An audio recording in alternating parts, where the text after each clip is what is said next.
You just gave us a fabulous description of her character, Shirley's character. Were those elements all part of her character right from the beginning, or did it evolve over time? It evolved. There were certain things that evolved, like the thing that I said where she could be, her temperament evolved. Like I had a lot of fun playing, being very calm one minute and then going for someone's throat, one of the boys' throats the next. And I really liked that. But that was sort of a comedic conceit that was a lot of fun to play and a lot of fun to watch. In what ways are you like Shirley, and in what ways are you different? Just like that. I can be very calm one minute and very temperamental the next. But I'm Italian. So is Penny. We're both half Italian. So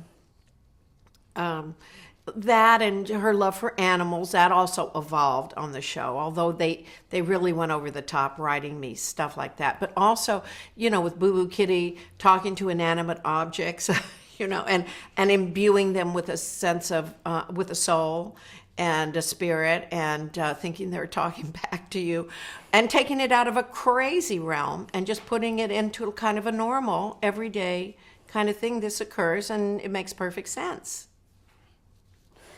Tell us a little bit about Shirley's love life. Well, Carmine was her boyfriend, but she was still looking at the horizon. She still was thinking,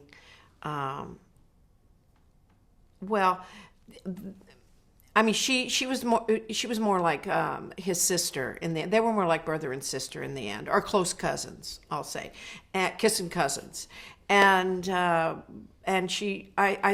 always believed they loved each other, those two characters, but they had it more than that. They had each other's back, as a man and a woman, as a girl and a guy, and she would be jealous when he would have, like, Lucille, I think it was, his older girlfriend, really older, because she had a T-bird. And, but she was, she wanted to marry a doctor. And like I said before, and have that ideal life. So I don't think on the show she dated too much outside of Carmine. Outside of her relationship with Carmine, which I always found a lot of fun because it was all over the map. But it is the way people who've known each other and been boyfriend and girlfriend since they were in, elementary school or whatever, treat each other. And there's that familial, wonderful sense about one another. And they can say anything to each other. And they have all kinds of intricate compartments in their relationship. And it's always fun to bring one out and watch it play. So that was how, and I thought it was very smart on the show of the writers to write it like that it was neither this nor that, but there was a definite love there. So her love life was kind of nil. She liked to think of herself as a virgin, and she probably was. I never really delved into that. Thought, is Shirley a virgin or isn't she? She probably was, and just would go a certain, just a certain bit of the way and then halt. And, but the jury's still out in my mind on that one. Did you have a lot of input into her character? Just things we'd come up with in rehearsal that the writers, it was kind of a gang, effort like that with the writers and the cast. We'd they'd give us a template to go by.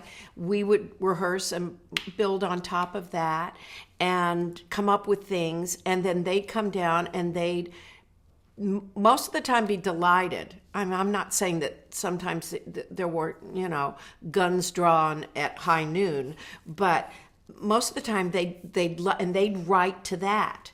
So yes, I had a lot to do with my character, in the sense that I would embellish it in the rehearsing process, and then the writers would come down and build on top of that and take the things like Boo Boo Kitty was just out of a rehearsal one time. I forgot my line during rehearsal, and I was supposed to say, look at these, we've got dust bunnies the size of grapefruit under the bed. I think that was a line, but instead I forgot the line, and I just kept on, you know, rehearsing the scene, and the prop man had put all these things under the bed in the bedroom, and I said, oh, look what I found, Boo Boo Kitty. And Boo Boo Kitty was the name of my mother's cat at the time, and it was the only thing I could think of, and I saw this stuffed cat there. So the writers liked that, and we started keeping it in until Shirley had a real relationship with this stuffed cat. Do you know where Boo Boo Kitty is now? Oh, yeah, oh, please. Can you tell us? In my lingerie drawer. Really. That's excellent.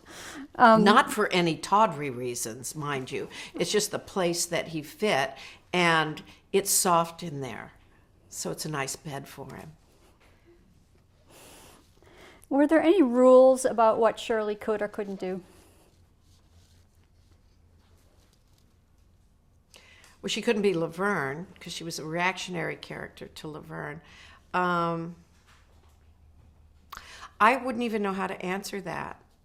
No, it was all open-ended, but you stayed within the mirth of the whole piece. I mean, you wouldn't want her robbing a bank, although she does get involved with that one point. But actually, now here's the thing. They had a bank robbery, and the way I get involved with the bank robbery, my character is I'm reading My Friend Flicka. And I'm reading it, and I refuse to move, and this bank robber takes me hostage while I'm reading My Friend Flicka. Now, how wonderful is that? I mean, it's just so funny to even think about all the angles of that. Anyway, I digress. How important was Shirley's wardrobe to your character? Oh, so important. Because as much as Penny and I wanted to wear fabulous clothes, we couldn't because we understood these girls. They didn't have the money for that. And that was the last thing on their minds. Survival was the first thing on their minds, how we're going to pay the gas bill. And so their clothes, as much as they wanted to have nice clothes and everything, they couldn't. I'm talking about the characters. So Penny and I were very respectful of that, and we always made sure that we didn't look great, unfortunately, as much as we wanted to. We just dressed, for our characters. And I got into a lot of trouble one time because I made the comment, it's not like Mary Tyler Moore where we have all these beautiful clothes all the time. And people took offense to that, and I can understand why. I should have kept my mouth shut. But what I was trying to say is we just dress, I don't want to say badly, but the wardrobe was important in the fact that it wasn't important. It couldn't be made important or fashionable, because that's what these two characters were trying to attain in their lives, was matching sweater skirt outfit, which they never had, But here's something fun. My costumes on the show were made to look plain and simple, but a lot of the costumes that I wore were from the Paramount Wardrobe Department, and I remember having a skirt that was Audrey Hepburn's from Sabrina Fair. This mustard yellow green skirt, but they put it, on me with this kind of beige over, sweater. And so that was very important, the wardrobe. What was Shirley's favorite song? Oh, Rubber Tree Plant. How come? Well, it's an ant moving a rubber tree plant. You can make the mountain move. You can, that's faith. That's faith. And that was, like I said, compassion and faith and belief were the cornerstone to both those characters, actually. They just expressed it in a different way. She would sing High Hopes, and Laverne would want to, grind dance. Can you describe the humor on the show? It was mirthful. We always we always felt if it didn't make us laugh during rehearsal, it wasn't going to make the audience laugh, and we were very respectful of the audience, and we wanted to make them laugh out loud, not just smile. So in order to do that, it was big comedy. It was big comedy, and it was physical and expressive. And someone once said to me, they didn't like that pop-eyed kind of comedy, and I guess they meant that kind of and if we had to make someone laugh, we would do it. So it goes back to that humiliation thing. We can't really be humiliated, Penny and me, and neither. But it was fun watching the characters get humiliated, getting caught on their own petard, so to speak. But I don't know what kind of comedy it was. I don't know. Maybe you can tell me. I think you just described it. Hopefully. How do you think the characters of Laverne and Shirley represented 1950s women? Well, what we wanted to be was the mom in Leave It to Beaver. That's what we wanted to be, but we weren't. And so we were kind of career women in the fact that we were independent, on our own. Were we looking for men in all the wrong places? Yes. But we still wanted that dream of just being a housewife and a mom and having a loving husband. And so it worked both ways. See, that's what we aspired to, yet we were forced into being independent women. So you and Penny were both known so much for the physical comedy on the show. How did you come up with the physical bits? Were they written for you, or did you come up in rehearsal?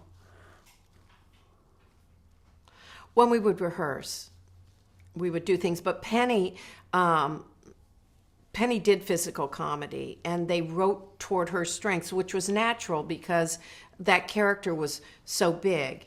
And I kept saying to Gary, I do physical comedy too. I go back to the ice cream social at Reseda Methodist Church.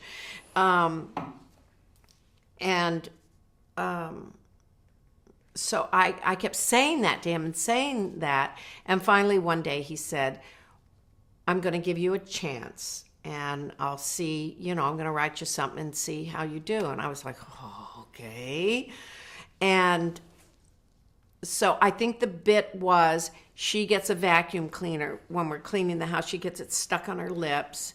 And so he said, basically, get it off of her mouth. And I think I put my foot on her chest and pulled. And I'm not sure, but it was in that bit that, I try to get it off and I can't. That was it. And she had to keep, because it really wasn't on. She had to, hold it on her mouth like that. And so we just did that. And so then after that, he said, you're right. You can do physical comedy. And then it started becoming a show. I guess this was the second season, and we'd have the block scene where it would be at the end of the show, something big would happen and it would be very physical. We had so much fun doing that, but we're both physical comedians. Right.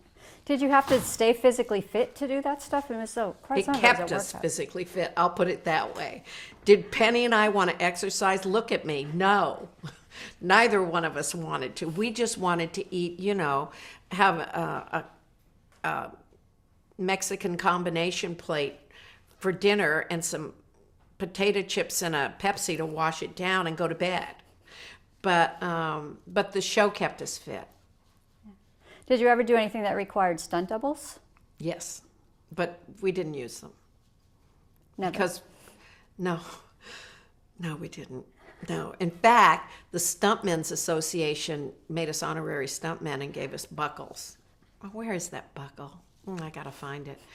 But no, we didn't see why. It's funnier if you put a stunt double in they, the physicality is different, the rhythm is different. So we didn't even think about that. I mean, we were grateful, and the women that came on the show were wonderful, but they just became background action and stood around and watched. Is there anything that you wanted to do or they wanted you to do that you just couldn't physically do?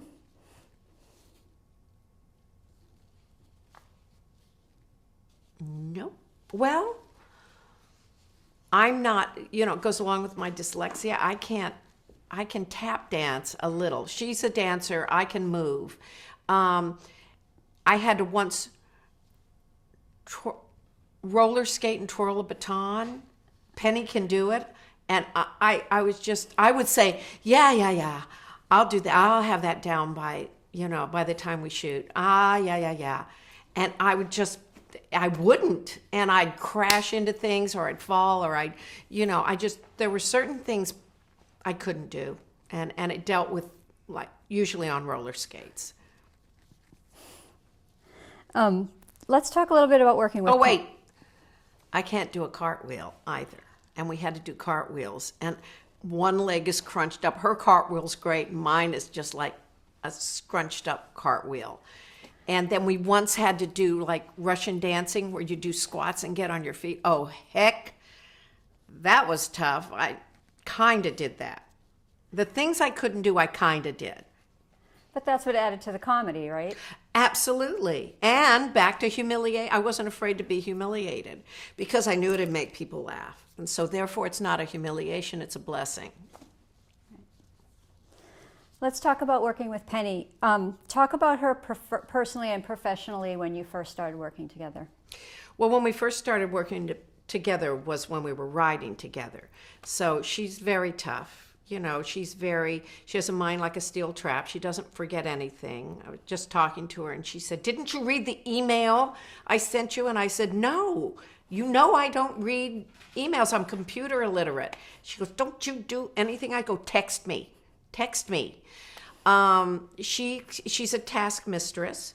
She will have things, she'll read the script and, be smoking a cigarette and have it down in a day.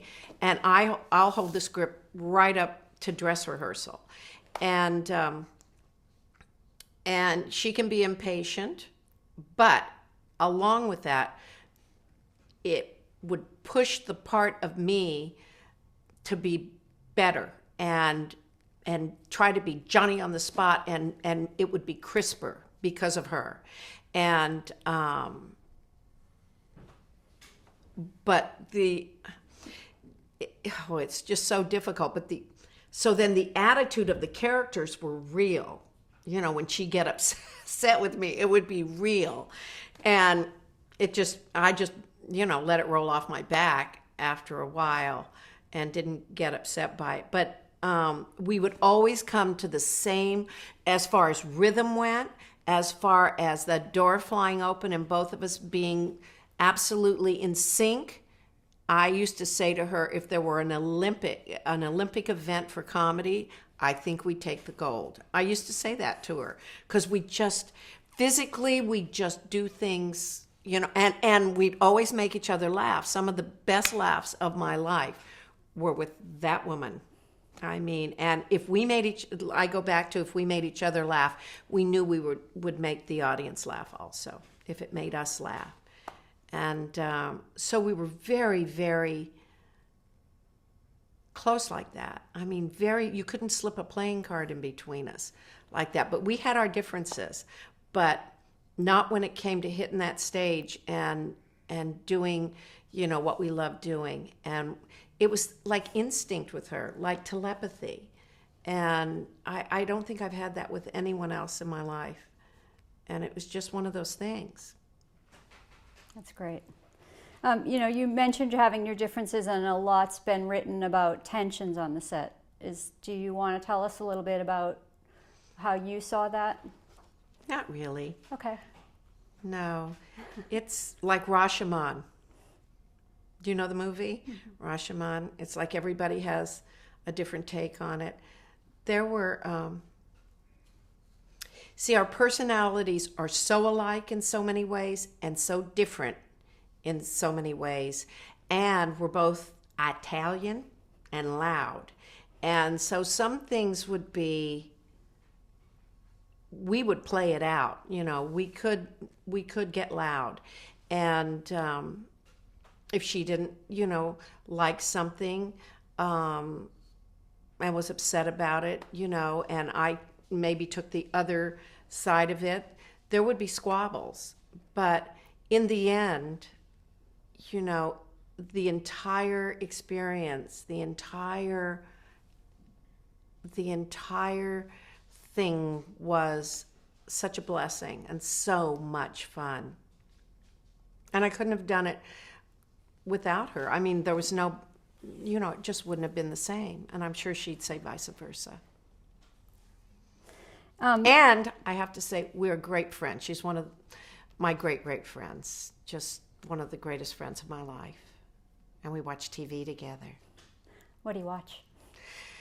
Well, we used to watch The Amazing Race and tried to think if we were in it, could we do it? And she go, we actually talked about it one time, and I said, you could do the puzzle part, and I could slip in, because I'm double jointed, I could slip in between, like if they had a little fence. She'd send me down the hole, but she'd be reading the map of how to, you know, of how to manipulate, how to navigate the hole or the tunnel, but shouting at me and, you know, and making me do it under threat of, just under, terrorizing me.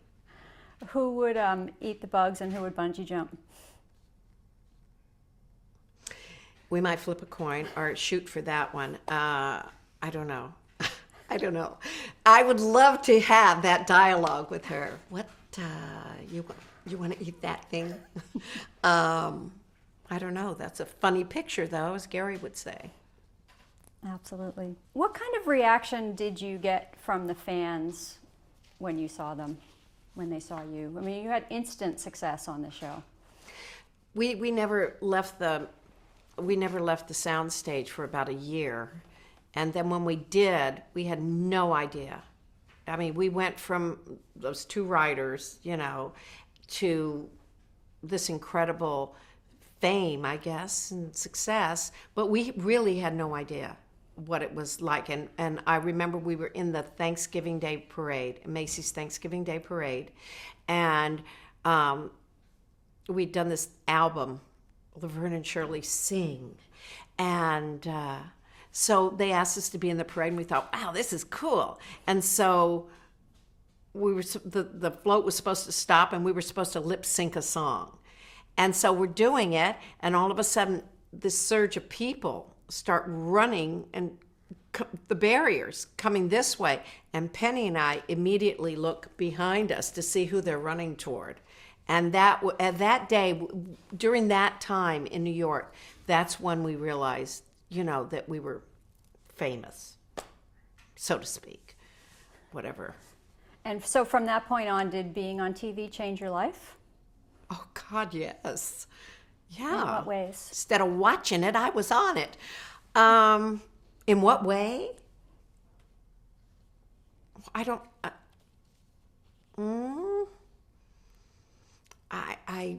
I had money, and for the first time in my life, I mean, lots and lots of money, and so that always makes life easier. And then the challenge is to keep your feet on the ground. I wish I had been schooled better in how to handle my money in those days. But it just changed everything. I mean, that's pretty much a game changer, getting that kind of success. I remember one time looking on the writer's table during everybody gone to lunch, and it was just me and Penny on the stage, and I saw a Wall Street Journal, one of the writers had, and it said, the headline was, ABC stock soars through the roof due to Laverne and Shirley. And I said, Penny, come here, look at this. What do you think this is? And she goes, I don't know. And I said, I think it's good. But we had no idea, you know. We really didn't.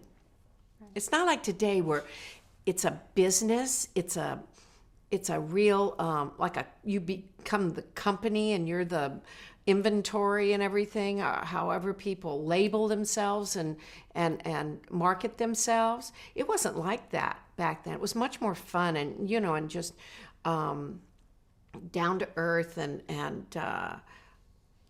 I don't even know how to describe it, but it was a lot of fun. And it was a lot of fun, certainly being famous and rich and famous. I mean, it's like anyone would imagine it to be. Just anything you want is right there. And the hat trick is not to buy the farm, to just remember who you are. And that 2 weeks in New York for Thanksgiving that time, I bought the farm for those 2 weeks. I thought, okay. I remember I could walk over to Saturday Night Live and just walk in with just this as my ticket, and which is really not fair, is it? But I do remember that going to Disney World, and they wanted to take me to the front of they have this back door place where you stand and you become the front of the line, so you just step out, and I absolutely refused to do it, right? So they said, but, and I said, I refuse. So I stood in line, and then when I became a petting zoo in line, I said, okay, I'll take that back door pass now. But, I wanted to stay. I pretty much wanted to stay that person from the ice cream social, I sort of did. I made a lot of mistakes. I do have some regrets, but basically I didn't buy the farm. How do you do that? How do you stay grounded? I have no idea. I don't know. Just, you want God, really. You just say, you always think of another person. You put yourself in another person's shoes, and you just don't diminish other people at all. You always regard and have respect and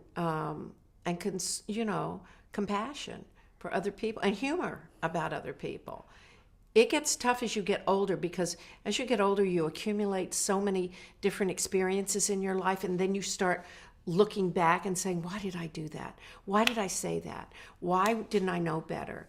And then you have to, here's another hat trick, forgive yourself and let yourself up off the ground and say, I didn't know any better then. I know better now. If I could have been, 65 back then when I was 24, I would have known better, but I wasn't. And I don't think that that's the way God intended people to be in life. I think it is all about experiences, and at the end you refine yourself so you can feel that beauty about yourself again, that clean and happy, lighthearted place in yourself again. But there it comes that dark moment of the soul where you just start looking back and saying, why did I behave like that? Why did I say that? Why? And you have to figure out in yourself, in your own character, why you did that, why you did it then. It's changed now. You have to believe in yourself once again and go on and say, I forgive you, Cindy. I forgive you for that. You're okay. And it's not like I shot a man in Houston just to watch him die or anything, mind you. But there are things that, I feel guilty for, like everybody else. I'm human. Are you grateful that you had the height of your fame before video cameras and internet and all the crazy stuff celebrities have now to deal with? We had the Inquirer back then when it was really ruthless. And so it would be like, your turn on the prayer wheel this week, whoever it was. It was, one time I was shacking up with Elvis in our love nest. And I forget, but I took it all with a grain of salt. I really didn't get upset by it, because I go back to that humiliation thing. It was like, say that about me, cast a stone, it's okay. But the internet and everything, I don't like that every minutia, little twist and turn of my life is out there. Do I like that? No. But it's the good, the bad, and the ugly, I guess. And it's also, I can't understand people who, say, I need my privacy and you can't take a picture of me, and they get upset, well then don't, this is a wrong business to be in. You've chosen the wrong line of work to be in, if that's, how you want to be, because people are naturally going to be interested in you, and that's the blessing. You said you didn't leave the lot for a year. What was your schedule like? Was it just a constant grind? Yes, pretty much so. It was physically exhausting. Yeah. We just go work, go rehearse, go home, try to go to sleep. Both of us, I think, developed insomnia because we were just so buzzing, and then go back to the set and then rehearse. Because our rehearsal process was, we'd invent things and make things up and change things and constantly change them, and then had to, the audience coming in and the cameras coming in, and we never had a dress rehearsal because of that, because we were just too exhausted. We saved it all for the show. Do you have a favorite episode? I have a couple of them. I like Guinea Pigs, which is where we want to earn $20 each to go to this big cocktail party at the Hotel Pfister to meet our wannabe husbands, our doctors and lawyer husbands. And so we go, the boys, Lenny and Squiggy, tell us we can, where we can get the money, their own personal little gold mine, which is a experimental laboratory. So we become human guinea pigs for $20 from Friday night to Sunday morning. And so she's in an experiment where she doesn't sleep for 48 hours, and I'm in an experiment where I don't eat for 48 hours, except all this crocus pollen and wood chips and things and barley bark. And so when we hit this cocktail party, we change in the cab of their truck, and we go in. She's asleep basically, and I'm holding her up, and I'm so hungry and I can't get to the table because there's too many people around it, and they think we're prostitutes. And anyway, it's one of my favorite shows. And then the other one is Murder on the Moose Jaw Express, which was a two-parter, which was very funny, I thought. Well written. Can you tell us a little bit about it? Oh, it's really crazy. They had we had a lot of guest stars on the show. And it starts off, we're just going on the train on the Moose Jaw Express to, I don't know, some cheese festival. I don't know. And a man, there's a knock at the door, and we open the door, and I say yes, and I've got tea in my hand, and he just falls straight over, and he's got a big knife in his back. So there's a murderer on the train. We don't know why. And it was really silly, but so much fun. And it was, before he dies, he says, "Beware the bald man." And then we go into the compartment, the dinner compartment, and later on, and there's all Shriners in their fezzes, and they all take their hats off and tip them to us, and they're all bald. And so, there were jokes like that, like he's killed a bunch of people, and I'm summing it up to her. I'm saying, and so we know that the bald man must be the murderer, that he's stalking people on the train, that he knows that we have the microfilm, and there's a knock at the door, and I go, "That must be for you." And it's like, it just was so much fun. That one, Murder on the Moose Jaw Express. I recommend it. Do you have a least favorite episode? Oh, many. You can ask Penny that. I wish Penny was here. We have,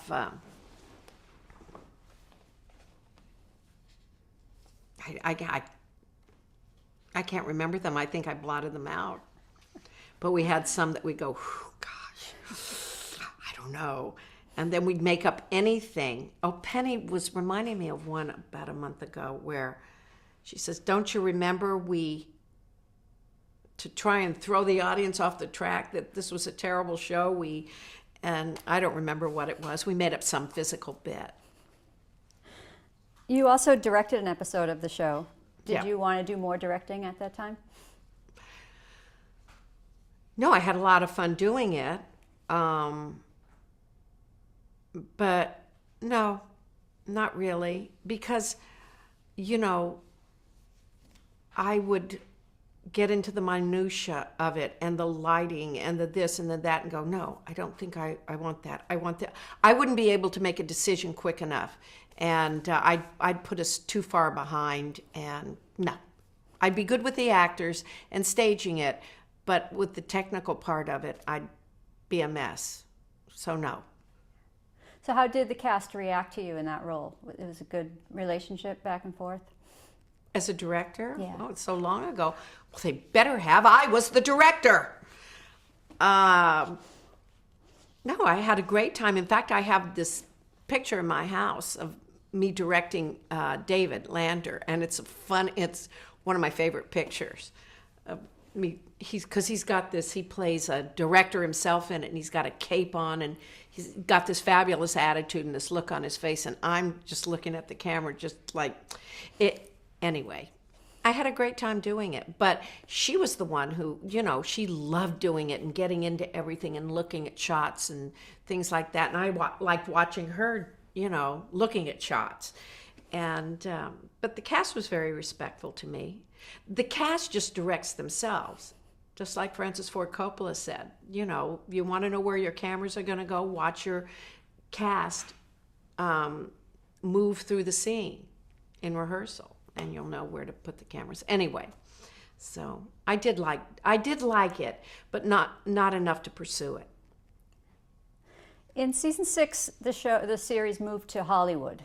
The Laverne and Shirley moved to Hollywood. Were you on board with that move? What did you think of it? Penny and neither one of us liked it. We begged Gary not to do it. And he said, this opens you up. We can have guest stars. This opens up. And we said, we don't care. It takes away the basement apartment and the grittiness of, running for your life. And it takes it into a whole other realm. And Gary said, I want to do it like this. And we looked at he showed us the schematics, I guess, for the set, and we just did not like it. But, he's the boss. He was the boss, so that was it. And then in season 8, you left the show. Why did you leave the show? I was pregnant, and at that time, Paramount, the studio just didn't know how to accommodate that, and they were trying to do my schedule for that season, and they had me working on the day I was due to deliver my child, and I tried to tell them, I don't think I'll be working for you that day, and it just got into this whole big melee, and it was better that I leave at that time.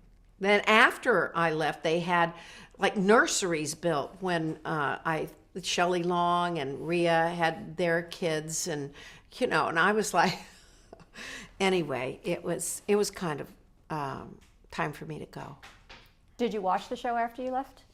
Well, I had a baby, so I was really doing what Shirley would have wanted me to do. I was like a wife and a mother, and that was my first interest. So I think I saw a couple of them. And to me, it wasn't the same show, but it was a good show, but it wasn't the same show. So after you left Laverne and Shirley, what were your plans? Were you just going to be a mom, or did you still intend to act? Well, I left the show because I was pregnant and just married, and I wanted to start my family, and that was my priority. It was kind of a whiteout for everything else. That was, I had tunnel vision. So that was it. I was offered other things I couldn't do, because I had just had my baby, and I was trying to focus on that, but I was offered a lot of things. What do you think is the legacy of Laverne and Shirley? I have no idea. The legacy of Laverne and Shirley. It's, I don't know. Someone else will have to write that if they care to. So you said you were offered other parts. Do you remember what other parts you were offered at that stage? Oh, on Magnum P.I. I was offered a part to play this female detective that comes in with him. I wanted to do it, but I literally had just had Emily, and it was almost going to be impossible to go and, take the baby and do that. And what else was I offered? I was offered, I can't remember. And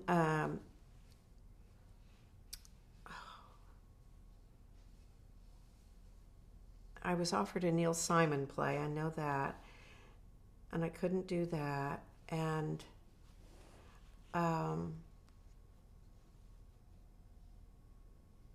you know what? The rest of it escapes me right now. That's fine. So was Joanna your first time back working again after you had your baby? Mm-hmm. First, yes. How did that come about? Just Paramount wanted to do a show with me, and so we got some writers, and they wrote the show, and I did the pilot, and it was supposed to go, but it didn't. Do you have a sense of why it didn't No, work out? oh please.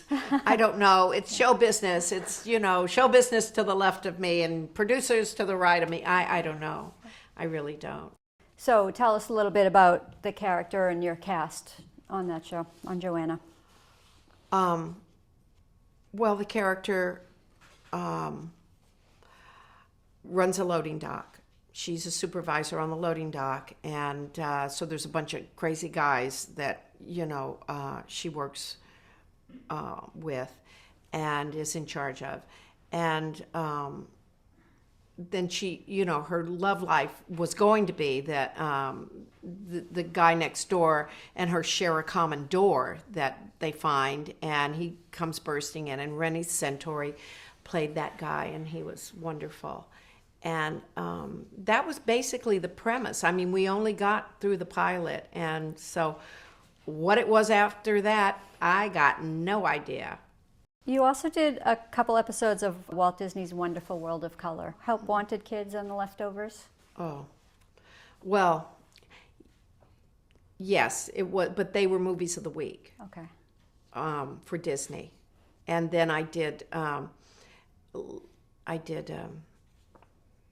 those were 2 movies of the week. And then I did a short-lived series for them called Help Wanted Kids. In 1990, you did The Normal Life, and you played Anne Harlow. Mm-hmm. Can you tell us a little bit about that character in that show? Max Gale and I played husband and wife, and Moon and Dweezil Zappa played our children.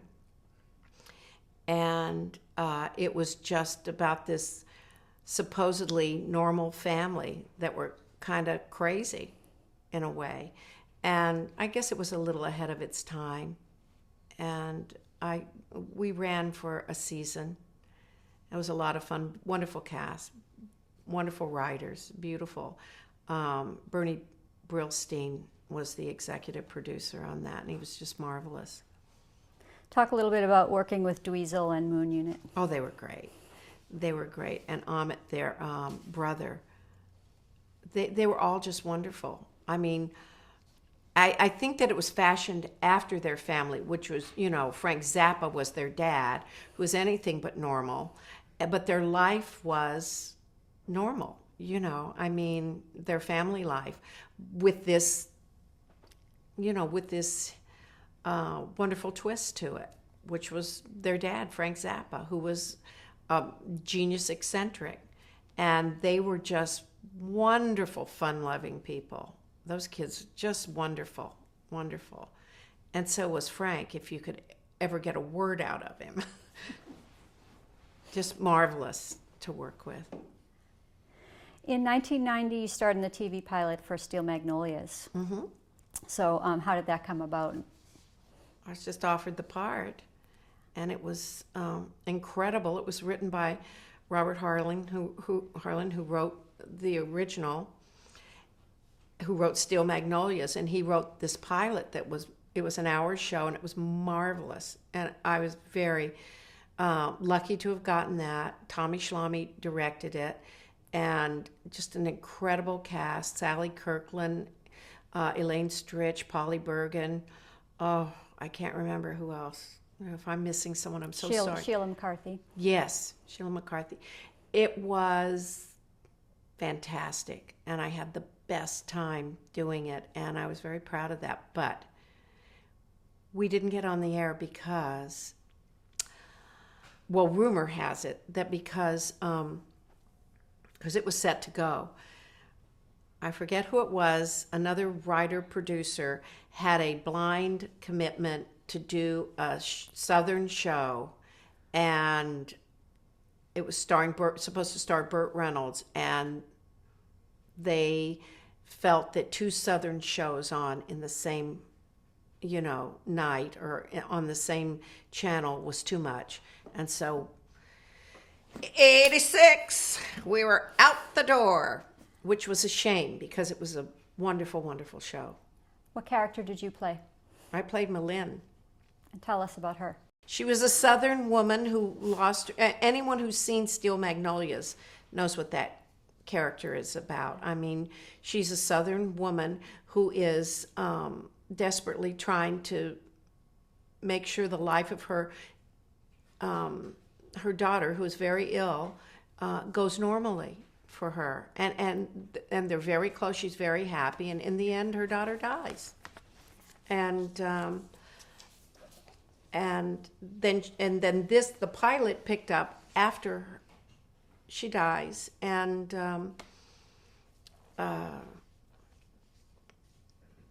she's taking care of her grandson, she and her husband, and it's the same cast of characters in that town, and just all the wonderful stuff that happens, and getting over that kind of a tragedy. Were you influenced at all by Sally Field's portrayal of the same character? No. No. In 1993, you were cast as Kathy Hale in Getting By. What's your memory of that experience? Well, I loved working with Thelma Hopkins, who's marvelous, and that whole cast. And it was a lot of fun, and it was a show that was, we were getting better and better, and then something happened with ABC, and we were always in the top 20, and it went on for, I don't know how many shows, or how many seasons, maybe 2. And then ABC, it was when ABC, was it, or CBS? Oh, God, help me. Wanted to produce their own shows through the studio itself, through the network itself, rather than through the studio and the producers. So a big brouhaha happened, and the producers walked, and that's all she wrote there. In 1996, you did the TV movie The Stepford Husbands, which is a little bit of a departure for you to play a villain. So tell us about that experience. Well, I can't remember all these things, but yes, she with Louise Fletcher, Louise played the real villain, the mama villain in it, and I was one of her little minion henchmen, and it was a lot of fun. It was real, kind of like, I saw us as Amazon women, who are taking over the village, and it was just kind of kitsch and a lot of fun, and Donna Mills was a lot of fun to try and kill in that one. I love Donna. She's just so wonderful. In 2007, you were on the series Drive. Yes. What's your memory of that experience? Oh, I love that. Well, I just had a little part in that. I was hoping they'd bring me back and I'd be one of the villains in that. But before we got to it, American Idol knocked that show right out of the box. And that's a show I would watch every week, like Breaking Bad or something. Just was so much fun. And I was so intrigued by it. And I was so happy to have that little tiny part in it. In 2007, you also made your Broadway debut in The Drowsy Chaperone. Right. Tell us a little bit about that Well, experience. I was thrilled. It's what I'd always wanted to do my entire life. I can't begin to tell you what a miracle it was in my life to have gotten that part.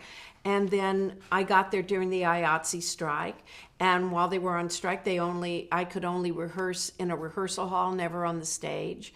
And by the time the strike was over, they were putting me into the show that first Wednesday, I believe it was, and I had never rehearsed. Well, I'd rehearsed once with the cast, but never on stage.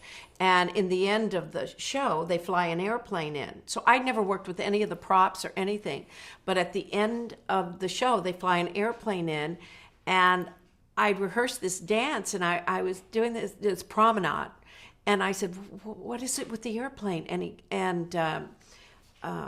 Peter Bartlett said, "You jump up on the wing of the airplane." Then I remembered from seeing it, but we'd never rehearsed it.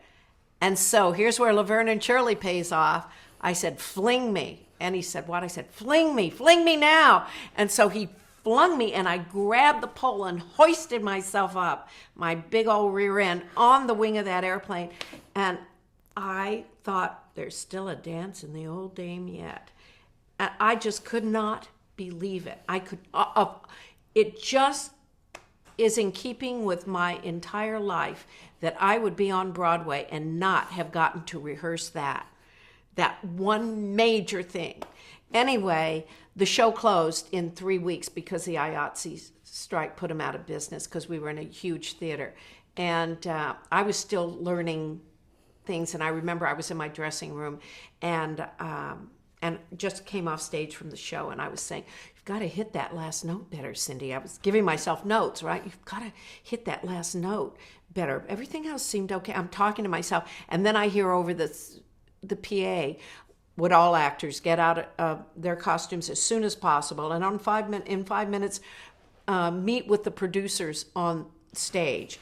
And so I'm going, okay, and I'm going, all right. And I'm still giving myself notes, and I see my dresser run past my dressing room, and she runs by, and I go, Mary, what's this meeting on stage?" And she was running by, and she goes, "Oh, it can't be good."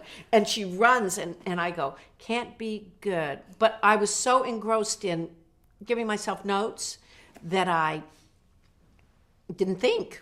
And I get on stage, and there's weeping.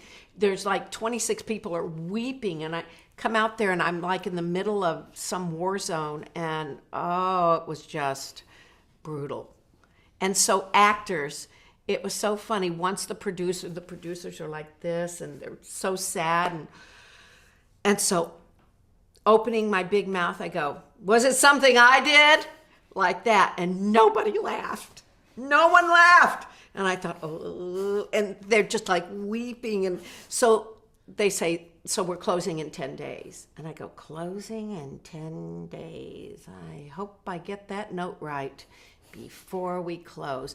So they all scatter because they're all looking for new work. Honest to God, they said, "Oh, I've got to go and see my agent." And they were all running out the door. God bless them. And so I went, my friend Bobby, who I sometimes do autograph signing, shows with, happened to be working in Manhattan at the time. And I went over to the restaurant he was working in. I hoofed it, and I see all the actors scattering, outside. It's cold and snowing. And I get over there, and I go, "Bobby," and he's putting an order in the window. And I go, Bobby. And he says, "Oh, hi, Cindy. Just sit on my station over there. You out of the matinee? Just sit over there." I go, "No, Bobby." And I said, "Bobby, you've got to, I've got to go. I've got to get work. I need to do another festival or, And he goes, "What are you talking about?" I go, "The show's closing." He goes, "You're kidding me." Anyway, it was funny. I know that's a little convoluted what I do, but sometimes I go because of American Graffiti. Candy Clark, the cast go, and we go and we make appearances at these high-end, hot rod shows. And I wanted to do that, and he books them, and he happened to be in New York, so that's where I went. I didn't go down and try an audition for the Cherry Orchard or anything. I just wanted to sign autographs at a hot rod show. So Excellent. anyway, call it the Shirley in me, but that's what I wanted to do.